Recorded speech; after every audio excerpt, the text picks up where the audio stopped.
और इस वक्त की एक बड़ी खबर आपको बता दें, मिशन 400 पार को लेकर पीएम मोदी के अगले 10 दिनों का कार्यक्रम तय हो चुका है। अगले 10 दिन में प्रधानमंत्री 12 राज्यों का दौरा करने वाले हैं। इनमें तेलंगाना से लेकर तमिलनाडु और ओडिशा से लेकर बंगाल और बिहार जैसे राज्यों में पीएम का कार्यक्रम होना है। इसके अलावा जम्मू कश्मीर, असम के अलावा अरुणाचल प्रदेश और यूपी के अलावा गुजरात, राजस्थान और दिल्ली में भी पीएम का कार्यक्रम है।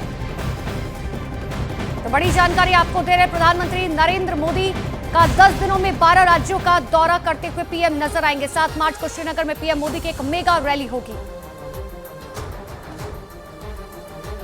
तो अगले 10 दिन का पीएम मोदी का प्रोग्राम क्या है, आपको इसकी एक एक डिटेल ग्राफिक्स जरिए समझाते हैं कि आखिर प्रधानमंत्री नरेंद्र मोदी कब और कहां जाने वाले हैं। अगले 10 दिनों में प्रधानमंत्री नरेंद्र मोदी का कार्यक्रम जो है वो कहां कुछ होने वाला है। सबसे पहले प्रधानमंत्री नरेंद्र मोदी तेलंगाना के आदिलाबाद में कई परियोजनाओं का उद्घाटन करेंगे। कल यानी कि 5 मार्च को पीएम नरेंद्र मोदी तेलंगाना के संगारेड्डी में कई परियोजनाओं का शुभारंभ करेंगे, साथ ही जनसभा को संबोधित करेंगे। इसके साथ ही पीएम ओडिशा जाएंगे और विकास परियोजनाओं का लोकार्पण और शिलान्यास करेंगे। 6 मार्च को पीएम मोदी कोलकाता में विकास परियोजनाओं का अनावरण करेंगे और बारासात में जनसभा को संबोधित करेंगे। इसके बाद पीएम बिहार जाएंगे और बेतिया में कई विकास परियोजनाओं का उद्घाटन और शिलान्यास करेंगे। 7 मार्च को पीएम जम्मू कश्मीर जाएंगे। घाटी से धारा 370 हटने के बाद ये पीएम की पहली यात्रा होगी। 8 मार्च को पीएम मोदी दिल्ली में पहले राष्ट्रीय रचनाकार पुरस्कार में भाग लेंगे। 9 मार्च को पीएम मोदी अरुणाचल प्रदेश के पश्चिम कामेंग में सेला सुरंग का उद्घाटन करेंगे और फिर ईटानगर में कई प्रोजेक्ट्स का उद्घाटन करेंगे। इसके बाद वो असम के जोरहाट में फेमस अहोम सेना कमांडर लाचित बोरफुकन की प्रतिमा का अनावरण करेंगे। 10 मार्च की बात करें तो पीएम मोदी उत्तर प्रदेश में होंगे और आजमगढ़ में कई प्रोजेक्ट्स का उद्घाटन करेंगे। 11 मार्च को पीएम मोदी दिल्ली में नमो ड्रोन दीदी और लखपति दीदी कार्यक्रम से जुड़े एक कार्यक्रम में शामिल होंगे। फिर द्वारका एक्सप्रेसवे के हरियाणा सेक्शन का उद्घाटन करेंगे। शाम को वो defence research and development organisation के कार्यक्रम में भाग लेंगे। और 12 मार्च की बात करें तो पीएम मोदी गुजरात के साबरमती और राजस्थान के पोखरण का दौरा करेंगे। 13 मार्च को पीएम मोदी वीडियो कॉन्फ्रेंसिंग के जरिए गुजरात और असम में 3 महत्वपूर्ण सेमीकंडक्टर परियोजनाओं की आधारशिला रखेंगे।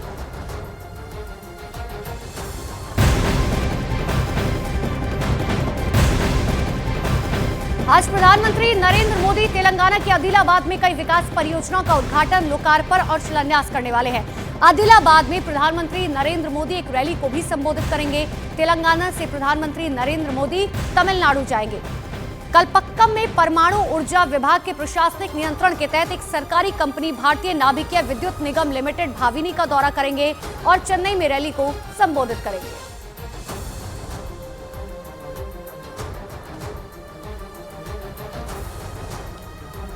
तो प्रधानमंत्री नरेंद्र मोदी का आज का क्या कुछ कार्यक्रम रहने वाला है, ये आपको बताते हैं। देखिए, तेलंगाना में प्रधानमंत्री नरेंद्र मोदी 2 दिन में 62,000 करोड़ रुपए की परियोजनाओं की सौगात जो है वो जनता को देने वाले हैं। दूसरी सबसे बड़ी बात, आदिलाबाद और संगारेड्डी जिलों में बिजली, रेल और सड़क से संबंधित कई विकास परियोजनाओं का उद्घाटन और शिलान्यास होगा।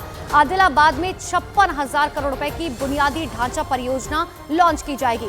संगारेड्डी में 6,800 करोड़ रुपए की परियोजनाएं लॉन्च की जाएंगी। तेलंगाना के पेद्दापल्ली में एनटीपीसी की 800 मेगावाट की तेलंगाना सुपर थर्मल पावर परियोजना राष्ट्र को समर्पित करेंगे।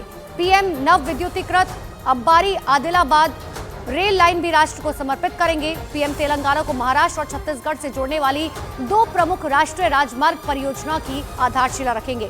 5 मार्च को हैदराबाद में नागरिक उड्डयन अनुसंधान संगठन केंद्र राष्ट्र को समर्पित करेंगे।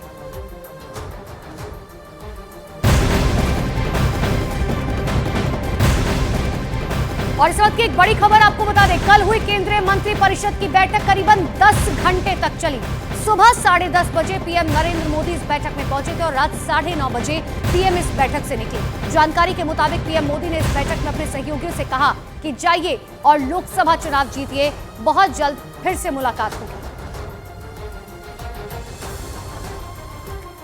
सूत्रों के मुताबिक मंत्रिपरिषद में विकसित भारत 2047 के विजन डॉक्यूमेंट और अगले 5 साल के विस्तृत कार्य परियोजना पर मंथन किया गया। साथ ही बैठक में मई में नई सरकार के गठन के बाद तुरंत उठाए जाने वाले कदमों के लिए 100 दिन के एजेंडे और उनके तुरंत क्रियान्वयन के बारे में चर्चा की गई। जानकारी के मुताबिक पीएम ने बैठक में कहा, चुनाव के दौरान हमें इस बात से सावधान रहना होगा कि हमें किससे मिलते हैं और ये देखना होगा कि हम क्या संदेश देते हैं।